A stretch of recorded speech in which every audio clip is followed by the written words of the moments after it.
ओम शांति। आज हम 1994 की दादी प्रकाश मणि जी की क्लास सुनेंगे जिसका टाइटल है मर्जीवा अर्थात समर्पित जीवन की मुख्य निशानियां। दादी कहती है, बाबा आया है हम बच्चों को जीते जी मर्जीवा बनाने। बाबा ने जीते जी मर्जीवा बनने की विधि सुनाई है, दे दान तो छूटे ग्रहण। तो मर्जीवा अर्थात सब कुछ बाप को दान दे दिया। तो हर एक विचार करे कि हमारा जीवन मर्जीवा है, हम मर्जीवा बने हैं, तो उसकी निशानियां क्या हैं? मर्जीवा अर्थात सब कुछ दान करने वाले। दान किया माना ग्रहण छूटा। यज्ञ में हमेशा दान दिया जाता है। दान करते तो मन इच्छित फल मिलता है। तो कौन सा दान हमें इस यज्ञ में करना है? सबसे बड़ा दान है जीवन दान। चाहे इसे जीवन शब्द कहो, चाहे तन मन धन कहो, चाहे स्वभाव संस्कारों का दान कहो, या देह सहित देह के सब संबंधों का दान कहो, पिछला जो कुछ है उसका दान माना दान। दान शब्द बहुत छोटा है, लेकिन दान की भाषा बड़ी गुह्य है। तो हर एक विचार करो कि क्या मेरा यह जीवन दान हो चुका है, या दान करना सोच रहे हैं, या कुछ रखना है? दान का अर्थ क्या है? इस पर राजा जनक का दृष्टांत देते हैं कि राजा जनक ने अपना सब कुछ दान कर दिया, लेकिन उनका वायदा था कि जब मैं घोड़े पर पांव रखूं, उस समय से ही सब दान माना जाए। तो जनक राजा ने जब एक पैर घोड़े पर रखा तो कहा, यह सब तुम्हारा हो गया।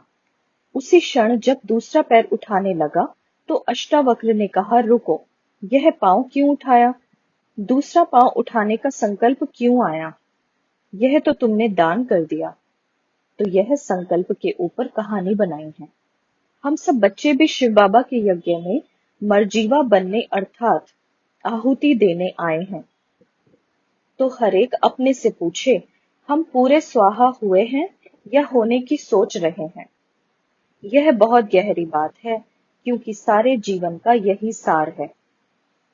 मैं मर्जीवा बना हूं अर्थात मैं समर्पित हुआ हूं। अगर मैं कहूं मेरा जीवन मर्जीवा तो है ही, मैं पुरानी दुनिया से मर गई, बाबा की बन गई, तो बाबा पूछते, तुम पूरा समर्पित हो गए हो? अगर समर्पित हो गए तो उसकी निशानी ग्रहण छूटा। यह भी कर्मों की गहन गति है, क्योंकि जब आत्मा मर्जीवा बन गई तो फिर किसी संबंधी से, संपत्ति से, वस्तु से, वैभव से अपना ममत्व रख नहीं सकती। मर्जीवा अर्थात सब कुछ दान। अगर जरा भी किसी में ममत्व है, बुद्धि योग जाता है, तो क्या उसे दान कहेंगे? कई बार हम अपनी बात पर अड़ जाते हैं कि यह बात मेरी माननी ही चाहिए, चाहे मैं राइट हूं या रॉन्ग, लेकिन यही होना चाहिए। तो यदि यह जिद का स्वभाव है तो क्या उसे मर्जीवा कहेंगे? जिद माना देह अभिमान। देह अभिमान है तो सत्य असत्य की तुलना कर नहीं सकते। अगर यह रियलाइज करते कि मेरे में जिद का स्वभाव है तो दान क्यों नहीं करते? सरल बन जाओ तो जिद का स्वभाव खत्म हो जाएगा। जब मैं समर्पित हो गई तो किसी बात की जिद क्यों करती? यह ज्ञान जितना ही सहज है उतना ही गुह्य है। अगर सदा श्रीमत को सामने रखो, बाबा को सामने देखो, तो पुराने संबंधों का, स्वभाव का जो विस्तार है वह विस्तार दूर हो जाता है। बिंदु बन जाओ तो कोई विस्तार नहीं। मर्जीवा अर्थात माइंड सदा टावर ऑफ पीस में रहे। अगर अंदर में कोई विकल्प है तो मन स्वीट होम में जा नहीं सकता।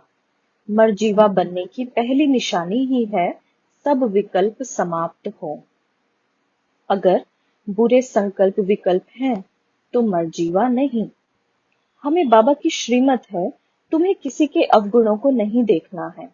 मैं किसी के अवगुणों को देख अपना मन खराब क्यों करूं? मन खराब तब होता जब बुरी दृष्टि होती, जोश आता, वैर विरोध में आते, जहां यह खराबियां हैं तो मर्जीवा नहीं कह सकते। तो यह शब्द हर एक अपनी डायरी से निकाल दे कि क्या करूं, विकल्प आते हैं। मेरा मिजाज बहुत गर्म है, जोश आ जाता है।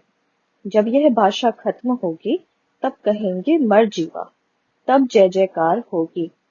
जब तक बुरे संकल्प चलते तब तक मर्जीवा नहीं। एक है परास्थिति और दूसरी है अपरास्थिति। अपरा माना ही देह अभिमान की स्थिति। तो मैं किस स्थिति में रहती हूँ? परास्थिति में या देह अभिमान की स्थिति में? मर्जीवा माना टावर ऑफ पीस। पीस में रहने के लिए अंदर में कई बातें डिस्टर्ब करती हैं। चाहते भी हैं कि देह भान से परे रहें, बाबा की याद में बैठें, लेकिन कोई ना कोई विचार बुद्धि में आ जाते हैं, जिससे बुद्धि डिस्टर्ब होती, फिर कंस्ट्रक्शन के बजाय डिस्ट्रक्शन का काम कर लेते। ऐसे को मर्जीवा नहीं कह सकते। कई बार कईयों को यह संकल्प आता है कि हम यहाँ आते हैं, हमें कोई पूछता भी नहीं, हमारी कोई ने खातरी नहीं की। बहन जी तो फलाने को ही देखती हैं, मेरे को तो पूछती ही नहीं, मेरी तो उन्हें कोई परवाह ही नहीं। लेकिन मैं पूछती हूँ, क्या तुम मेरी परवाह के लिए आए हो? परवाह थी पार ब्रह्म में रहने वाले की, बाकी और क्या, कोई क्या परवाह करेगा? परवाह थी पार ब्रह्म में रहने वाले की, बाकी और कोई क्या परवाह करेगा? बाबा के परवाह ने मुझे यहाँ प्रेरित किया है। तो अपने से पूछो, मैं किसके परवाह में प्रेरित होता हूँ? किसी देहधारी के प्रवाह में प्रेरित तो नहीं हूँ। मैं बाप की परवाह रखकर आई। बाबा, मैं सदा आपकी शीतल छाया में रहूं। बाकी किसी के प्रभाव में आना, स्वभाव में आना, यह कोई मर्जीवा जीवन नहीं। यह तो अजीब सा लगता जब कहते फलाने को मेरी कोई परवाह नहीं। जैसे छोटे बच्चे होते हैं, वैसे यह भी सब बातें हैं। फिर पूछते हैं, पता नहीं विनाश कब होगा, आखिर भी हम कर्मातीत कब बनेंगे? बाबा पूछते हैं, तुम देह अभिमान से अतीत हो गए हो? जब अतीत नहीं हुए तो कर्मातीत कैसे बनेंगे? हमें बाबा ने अपने प्रवाह में लिया है, उसके प्रवाह में रहो तो सेकंड में मर्जीवा बन जाएंगे। अगर मेरे में फीलिंग की बीमारी है, छोटी मोटी बात मुझे लग जाती है, उदासी आ जाती है, डिस्टर्ब कर देती है, तो क्या मैं मर्जीवा अर्थात समर्पित हुई? मुझे फीलिंग आई, माना, मैंने दान की हुई वस्तु को वापस लिया। यह दान करके वापस लेना तो महापाप है। जब मैं दान हो गई तो मुझे किसी बात की फीलिंग क्यों? मैं दान हूं, माना, बाबा की अमानत हूं, तो मैं डिस्टर्ब क्यों हुई? मैं बाबा की अमानत हूं, बाबा को जब फीलिंग नहीं आई तो मुझे क्यों आई?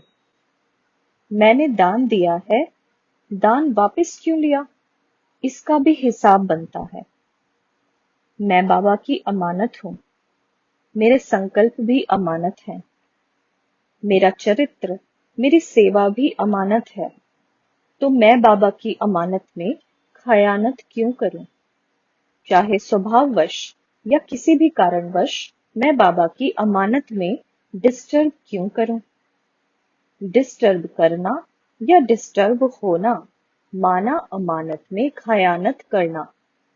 जब बाबा की बन गई अर्थात मर्जीवा हो गई, तो बाबा ने जो लकीर दी है उस पर हमें चलना है।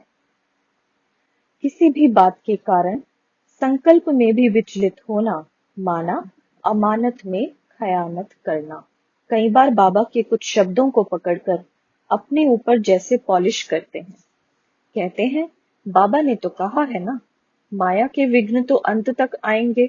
लेकिन यह नहीं सोचते, बाबा ने कहा तूफान आएंगे, लेकिन साथ में यह भी तो कहा है, बच्चे तुम्हें इन्हें क्रॉस करना है, कभी भी रुकना नहीं है। हमें तो माया से परे जाकर माया जीत बनना है।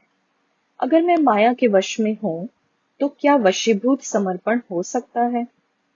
बाबा कहते, बच्चे तुम ना तो इन नैनों के वश रहो, ना मुख के वश। वश होना माना बेवश हो जाना, वश कर लेना माना मालिक हो जाना। तो हरेक खुद से पूछे कि मैंने अपने को इस यज्ञ में कहां तक दान किया है। दान माना दान, दान को वापस लेना माना महापाप। हमारी लगन बाबा है, हमारा सब कुछ बाबा है। दुनिया में भले कितने भी पढ़े लिखे विद्वान हों, परंतु उनको छोटी बात भी समझ में नहीं आती कि हम आत्मा शिव बाबा की संतान हैं। हम पावन थे, हमें पावन बनना है। लेकिन बाबा कहता, उन विचारों का भी दोष नहीं। तो क्या हम भी कहें कि हमारा भी क्या दोष? हम तो बाबा ने हमें तो बाबा ने आप समान मास्टर नॉलेजफुल बनाया है। बाबा ने हमें पास्ट को भुलाकर भविष्य सामने दिखाया है। हमें देवता बनना है।